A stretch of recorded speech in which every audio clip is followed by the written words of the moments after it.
ఈ పోలవరం ప్రాజెక్ట్ అనేది very very complicated. అంత తేలిగ్గా అర్థం కాదు.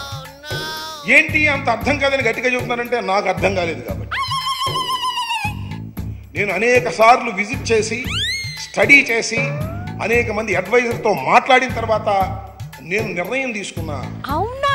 నిజమా? ఇది ఇప్పుడు పూర్తయ్యేది కాదు అని చెప్పిన మొదటి వ్యక్తిని నేను. ఏం చెప్పావురా? ఇవాళ చంద్రబాబు నాయుడు గారు అదే చెప్తున్నాడు కదా. కొత్త ఈ పోలవరం ప్రాజెక్ట్ అనేది వెరీ వెరీ కాంప్లికేటెడ్. అంత తేలిగ్గా అర్థం కాదు. ఏంటి అంత అర్థం కాదని గట్టిగా చెబుతున్నానంటే నాకు అర్థం కాలేదు కాబట్టి. నేను అనేక సార్లు విజిట్ చేసి స్టడీ చేసి అనేక మంది అడ్వైజర్తో మాట్లాడిన తర్వాత నేను నిర్ణయం తీసుకున్నా.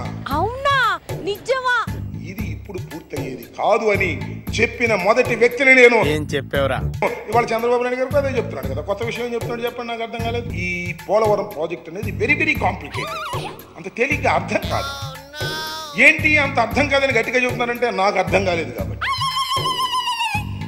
నేను అనేక సార్లు విజిట్ చేసి స్టడీ చేసి అనేక మంది అడ్వైజర్తో మాట్లాడిన తర్వాత నేను నిర్ణయం తీసుకున్నా.